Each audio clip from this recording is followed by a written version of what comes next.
How are we doing, guys? Welcome back to the match preview. Arsenal against Fulham.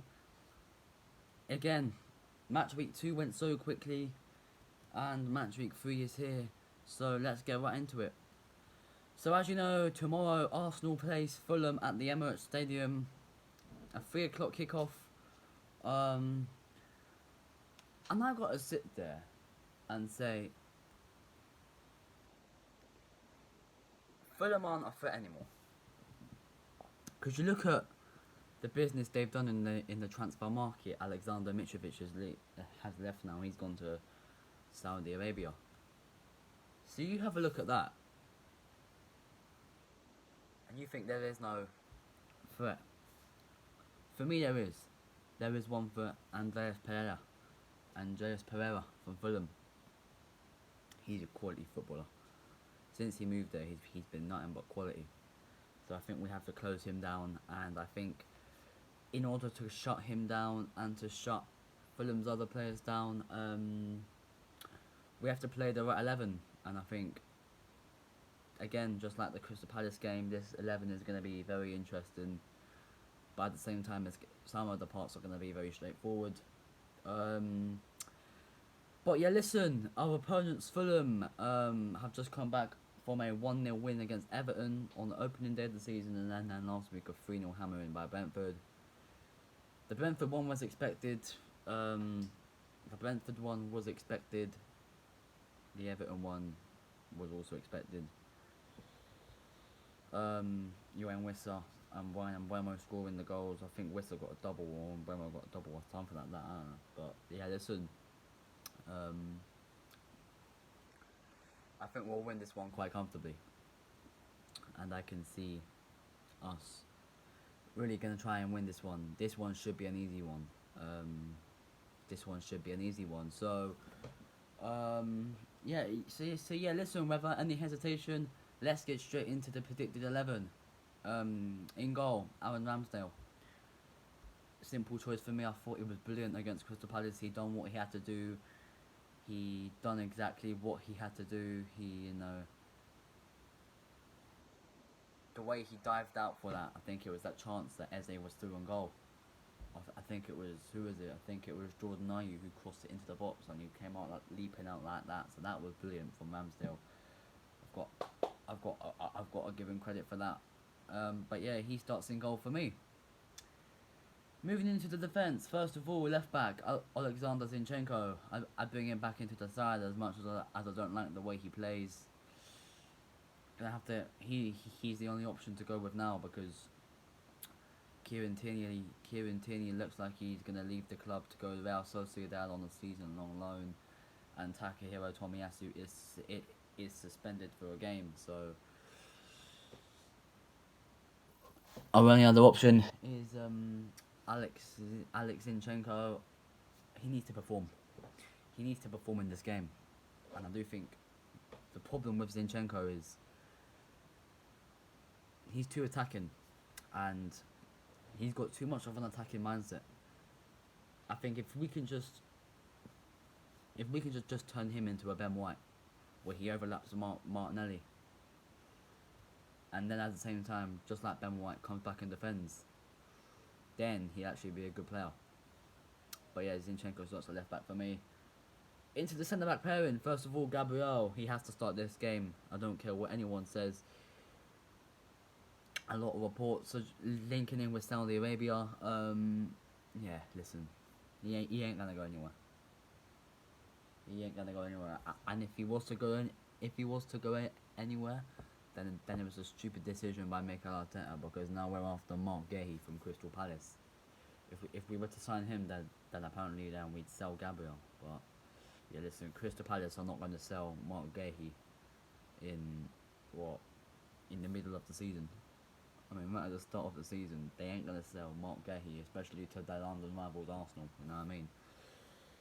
So, yeah, but yeah, for me, Gabriel has to start in this game. It's as simple as that. He's a very important player to the way that we play, and just the roles on that. And yeah, Gabriel for me. His centre-back partnership, William Saliba. Again, another obvious choice. Our Rolls Royce, William Saliba, absolutely brilliant against Crystal Palace. The man of the match for me. Man of the match for me against Crystal Palace. Made up for his little error that he did against Nottingham Forest for the Anthony Alanga run and then the Tero Awoniyi goal. But the crowd will get behind him. We're at home as well, so the crowd should really get behind him. William Saliba, it's going to be I think he'll be a crucial part. If we can keep him fit this season, my word, he'll be a crucial part into Mikel Arteta's team for this season, and that's a definite. So yeah, for me, it is William Saliba. On the right hand side, On the right hand side, Ben White. I need to say William Saliba. On the right back, Ben White. Again, fantastic as centre back against Crystal Palace. I'm gonna put him back over to that right hand side, where he can overlap Saka and just cause the overlapping runs. And yeah, I hope to see a lot of him against Fulham.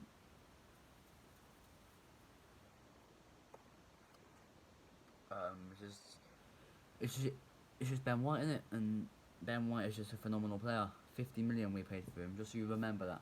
50 million. 50 million we paid for him. Bargain. Bargain. Into the midfield trio. First of all, Kai Havertz. I take out Thomas Partey for this game.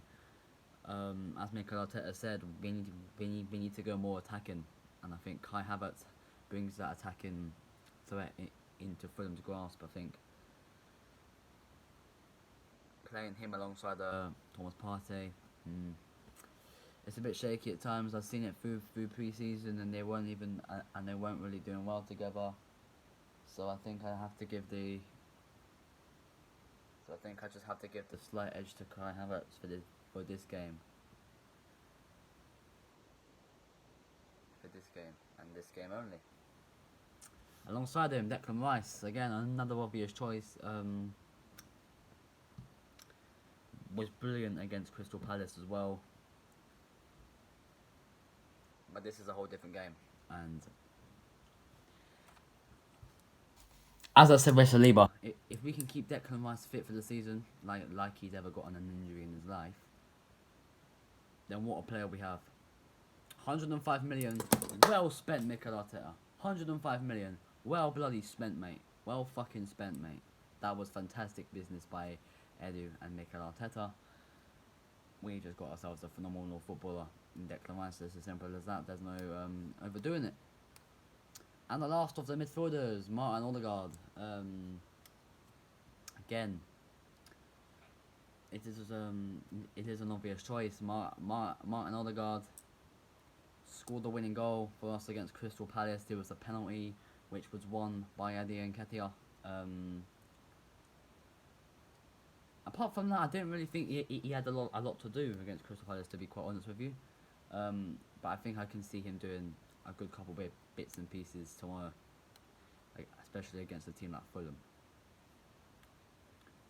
I mean, we only won 2-1 against them last season, but don't forget that last season Martin Odegaard was actually one of the scorers. He was the first goal scorer, and then Gabriel was the second. So yeah, Martin Odegaard has to start this game. The Norwegian Prince. It's just the way he controls the game, which he's untouchable and he's unremovable from this team. It's as simple as that. Into the attacking three. First of all, on the right hand side, Bukayo Saka again didn't have a lot to do against Crystal Palace. If I'm quite honest with you, he didn't really do anything major surprising. Major surprising. He didn't really do anything that was brilliant, but he was here and there. He was using skill and he went for goal a couple times. Apart from that, he was pretty quiet, to be real. So yeah. Over on the left hand side, Gabriel Martinelli. He was very quiet against Crystal Palace, and I think he needs to I think players need to help, and then they needed to pass the ball to him, because he had one chance which he should have shot, and then no players were passing to him. Was that because he, you know, failed an attempt that they didn't decide to pass to him, which is not fair, but yeah. I feel like he can redeem himself tomorrow.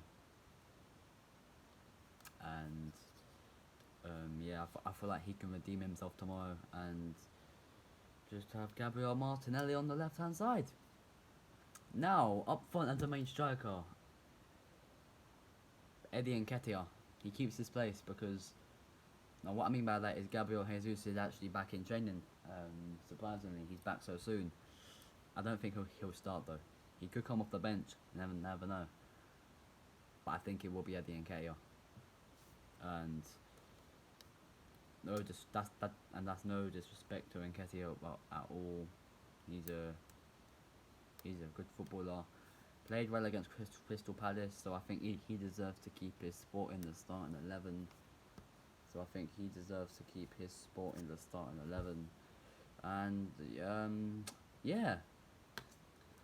So there we go. That is it for the predicted 11. Arsenal against Fulham. Let me know your predicted 11s down in the comments below. My score prediction is going to be Arsenal winning this by 3-0. By 3-0. Arsenal 3, Fulham 0. Saka, Martinelli, and Kai Havertz getting the goal. Yes, Kai Havertz will score tomorrow. So yeah, listen, thank you all for watching. Make sure to leave a like on the video, subscribe and turn on the notification bell to be notified every time I upload a video. And with that said, I'll see you in the next one. I'm out of here. Peace.